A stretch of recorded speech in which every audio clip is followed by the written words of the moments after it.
नमस्कार दोस्तों।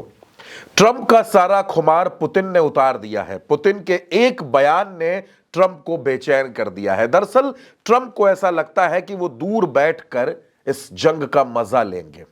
ये जो आग लगी है मिडिल ईस्ट में, ट्रंप को शायद नहीं पता कि जो दूसरों के लिए गड्ढा खोदता है एक दिन वो उस गड्ढे में खुद गिर जाता है। इस बीच पुतिन का बयान सामने आया है। पहले तो पुतिन ने कहा कि वो चाहते हैं कि यह युद्ध रुक जाए, ये युद्ध ना हो, लेकिन अमेरिका के जो दोगले मानक हैं ये बहुत खतरनाक है। पुतिन ये चाहते हैं कि फौरन ये युद्ध विराम होना चाहिए, ये युद्ध रुकना चाहिए। पुतिन कहते हैं कि शक्ति का इस्तेमाल करना किसी भी तरीके का समाधान नहीं हो सकता, लेकिन फिर पुतिन की तरफ से यह भी कहा गया कि जब तक चाइना, रशिया और ईरान इस दुनिया में है तब तक किसी को भी ग्लोबल सुपर पावर होने का गुमान, ये भ्रम छोड़ देना चाहिए।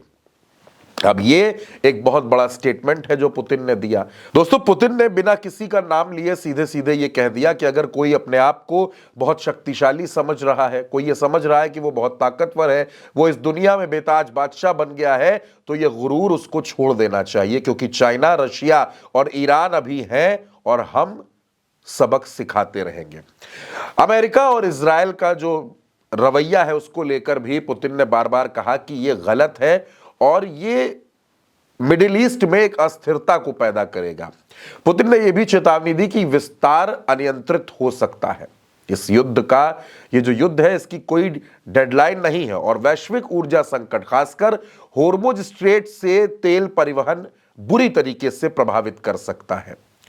पुतिन ने यह भी कहा कि रूस और ईरान के अच्छे रिश्ते हैं, हमारे संबंध बहुत बेहतर है, हम मिडिल ईस्ट में शांति के लिए सभी पक्षों, अमेरिका, इजराइल, ईरान, उन सबके साथ काम करने को तैयार हैं।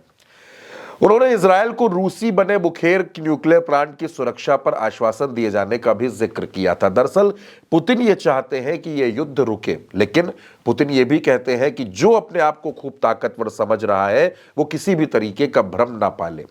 दोस्तों, ट्रंप की दरअसल स्थिति यही हो गई है। चाहे स्पेन हो, कनाडा हो, तुर्की हो, हर कोई ट्रंप को यह बता रहा है कि इस युद्ध में मनमानी करने पर ना उतरे।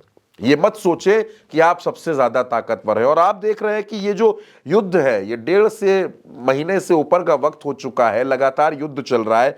जो शांति वार्ता की मीटिंग रखी गई थी वो मीटिंग भी फेल हो गई। उस मीटिंग का भी कोई रिजल्ट नहीं निकला, कोई नतीजा नहीं निकला। पाकिस्तान ने वो मीटिंग अपने यहाँ इस्लामाबाद में रखवाई थी, लेकिन तमाम कोशिशों के बावजूद कोई हल नहीं निकला और सब बैरक लौट आए। उस मीटिंग में भी, ये मीटिंग क्योंकि 20 घंटे के करीब चली तो बहुत सी बातों का जिक्र हुआ, लेकिन कुछ शर्तें ऐसी थी जिन पर अमेरिका तैयार नहीं हुआ, कुछ बातें ऐसी थी जिन पर ईरान नहीं माना। ईरान ये कहता है कि जंग और बातचीत दोनों साथ साथ कैसे चल सकते हैं, और अमेरिका ये कहता है कि ईरान को हम न्यूक्लियर नहीं बनाने देंगे। बात यहीं पर आकर फंस जाती है। ईरान के पास जो यूरेनियम है उस पर ट्रंप की नजर है और ईरान ये चाहता है, ईरान खुद को मजबूत करना चाहता है। जाहिर सी बात है, कोई भी देश अपने आप को मजबूत करेगा।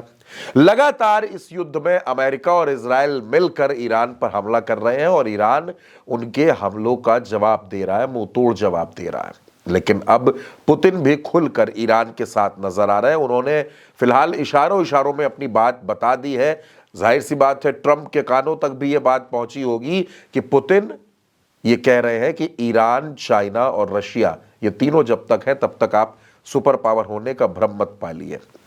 इधर दोस्तों, कनाडा और स्पेन से भी ट्रंप को बड़े झटके लगे हैं। कनाडा और स्पेन ने भी अब हाथ पीछे करने शुरू कर दिए हैं। स्पेन ने भी जो ट्रंप का रवैया है उस पर अपना जवाब दे दिया है, कनाडा ने भी दे दिया और तुर्की तो खिलाफ में उतरा ही है। यानी अगर आप देखें तो इस युद्ध के बाद से ट्रंप लगातार चारों तरफ से घिर चुके हैं। वो इस बात को माने या ना माने, लेकिन मुश्किल ट्रंप की बढ़ चुकी है। इजराइल का साथ देना उनको भारी पड़ रहा है, लेकिन ट्रंप अपनी मनमानी पर आमादा है। वो ईरान को सबक सिखाने पर तुले हैं। वो बार बार ईरान को नीचा दिखाने की कोशिश करते हैं और ईरान का एक ही कहना है कि जब हमने इस जंग को शुरू नहीं किया है, हम पर यह जंग थोपी गई है, तो हम फिर भला कैसे पीछे हट सकते हैं। हम आखिरी दम तक इस युद्ध को लड़ेंगे, आखिरी दम तक इस जंग को लड़ेंगे और हमारे साथ जो व्यवहार हुआ है उसका बदला हम जरूर लेकर रहेंगे। लेकिन दोस्तों, अब पुतिन का ये ऐलान, पुतिन की ये चेतावनी ट्रंप की चिंताएं बढ़ाने वाली है। मिडिल ईस्ट में ये जो जंग का माहौल है ये लगातार जारी है। हर कोई इस जंग से परेशान है। होर्मुज पर जो ट्रंप की दादागिरी है, जो गुंडागर्दी वो कर रहे हैं, उससे भी कई देशों में परेशानियां हो रही हैं। लेकिन ट्रंप अपनी जिद पर आमादा है, वो अपनी जिद से पीछे नहीं हट रहे हैं। अब इसका नुकसान किन किन देशों को उठाना पड़ेगा ये भी देखना होगा दोस्तों। लेकिन पुतिन का ये ऐलान, पुतिन की ये चेतावनी जाहिर तौर पर बहुत बड़ी है और अब इसके बाद इस युद्ध में क्या कुछ और बदलता है वो भी हम आपको जरूर बताएंगे। फिलहाल उल्टा चश्मा यूसी पर युद्ध की हर खबर देखते रहिए। चैनल को सब्सक्राइब कीजिएगा। नमस्कार।